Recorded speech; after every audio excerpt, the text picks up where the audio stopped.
दोस्तों, अगर हम अपने दिल में इतना पख्ता यकीन पैदा कर लें कि हर चीज अल्लाह के हुक्म से ही होती है और उसकी रजा के बगैर कुछ भी मुमकिन नहीं, तो यकीन करें हमारी जिंदगी की तमाम परेशानियां खत्म हो सकती हैं। अल्लाह पर तवक्कुल रखने वाला कभी नाकाम या मायूस नहीं होता और अल्लाह उसे हमेशा नवाजता है। मगर शर्त सिर्फ ये है कि हम अल्लाह वाले बने, इस पर ईमान कामिल रखें। आज की कहानी में हम अल्लाह पर तवक्कुल का एक सच्चा वाकया सुनेंगे जो हमारे ईमान को मजीद मजबूत करेगा। लेकिन इससे पहले आपसे आजिज़ाना गुजारिश है कि हमारे चैनल को सब्सक्राइब करें और वीडियोस को अपने दोस्तों और अजीजों के साथ शेयर करें ताकि दीन इस्लाम की खूबसूरत तालीमात हर घर तक पहुंच सकें। आपका ताउन हमारे लिए बासे बरकत होगा और हम इसी तरह मजीद ईमान अफरोज कहानियां आप तक पहुंचा सकेंगे। एक गांव में एक मेहनती और नेक दिल आदमी रहता था जिसके माली हालात दिन बदन खराब होते जा रहे थे। वो बेहद परेशान था क्योंकि उसके पास खाने के लिए भी मुश्किल से पैसे बचे थे।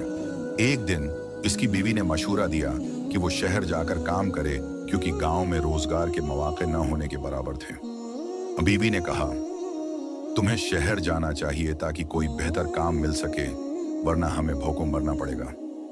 आदमी ने फैसला किया कि अगले दिन शहर जाएगा, लेकिन उसके पास सफर करने या कारोबार शुरू करने के लिए कोई रकम नहीं थी।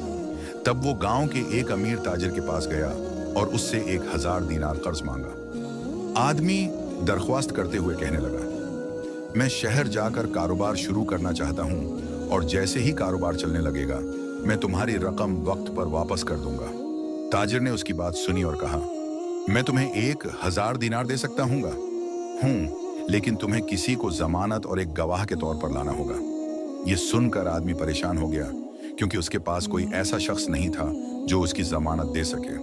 थोड़ी देर सोचने के बाद उसने ताजिर से कहा, आदमी पुरस्कौन ईमान के साथ बोला, मेरे पास कोई इंसान नहीं है जो मेरी जमानत दे, लेकिन मेरा ईमान अल्लाह पर है। मेरे लिए मेरा गवाह भी अल्लाह है और मेरा जमानती भी। अगर तुम अल्लाह को गवाह जानकर मुझे ये कर्ज दे दो तो मैं मुकर्रा वक्त पर तुम्हें रकम वापस कर दूंगा। ताजिर ने उसका ईमान देखकर हैरानी से सोचा कि अगर ये शख्स अल्लाह पर इतना भरोसा रखता है तो वो यकीनन उसे धोखा नहीं देगा। आखिरकार ताजिर ने कहा, ताजिर मुतमईन होकर बोला, ठीक है, मैं तुम्हें अल्लाह की जमानत पर यह रकम देता हूं। आदमी ने 1000 दीनार लेकर शहर का सफर शुरू किया। वो समंदर पार एक बड़े शहर पहुंचा और वहां जाकर खूब मेहनत की। अल्लाह की मदद से उसका कारोबार कामयाब हो गया और उसने बहुत सारा पैसा कमा लिया। युकत गुजरता गया और वो दिन आन पहुंचा जब उसे ताजिर को रकम वापस करनी थी। जब वो वापस जाने के लिए कश्ती लेने पहुंचा तो पता चला कि आखिरी कश्ती जा चुकी है। वो बहुत परेशान हुआ कि अब वो ताजिर को वक्त पर रकम कैसे वापस करेगा।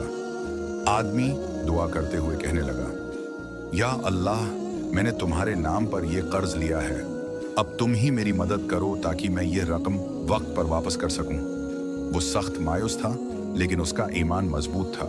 उसने एक लकड़ी का संदूक लिया, इसमें 1000 दीनार और एक खत रखा जिसमें ताजिर से माजरत और वादा लिखा था। इसने वो संदूक समंदर में बहा दिया और अल्लाह से दुआ की कि ये रकम ताजिर तक हिजरत करे पहुंच जाए। अल्लाह का मौजिजा देखें। समंदर की लहरों ने इस संदूक को ताजिर के साहिल तक पहुंचा दिया। ताजिर ने जब वो संदूक खोला और खत पढ़ा तो हैरान रह गया कि ये रकम है। उसे किस तरह मिली? वो अल्लाह की कुदरत पर ईमान ले आया। दूसरे दिन जब कश्ती दोबारा रवाना हुई तो वो आदमी भी वापस अपने गांव पहुंच गया। वो सीधा ताजिर के पास गया और 1000 दीनार वापस करने की कोशिश की। आदमी माजरत खवाहाना अंदाज में बोला, ये है आपकी रकम, मैंने वादे के मुताबिक रकम वापस कर दी। लेकिन ताजिर ने मुस्कुराते हुए कहा, ताजिर हैरत और खुशी से बोला, तुम्हारी रकम कल ही मेरे पास पहुंच गई थी, अल्लाह ने खुद उसे मेरे पास भेजा। आदमी की आंखों में आंसू आ गए। वो जानता था कि उसका अल्लाह पर भरोसा कभी जाया नहीं हुआ। उसने अल्लाह का शुक्र अदा किया और ताजिर भी अल्लाह की कुदरत और ईमान की ताकत को समझ गया। उसने अपनी सारी जिंदगी इबादत करते हुए गुजार दी। अगर आपको हमारी वीडियो पसंद आई है तो बराहे कर्म उसे दूसरों के साथ शेयर करें, सब्सक्राइब करें और बेल आइकन पर क्लिक करें ताकि हमारी नई वीडियोस की इतला आपको बर वक्त मिल सके। अल्लाह हाफिज।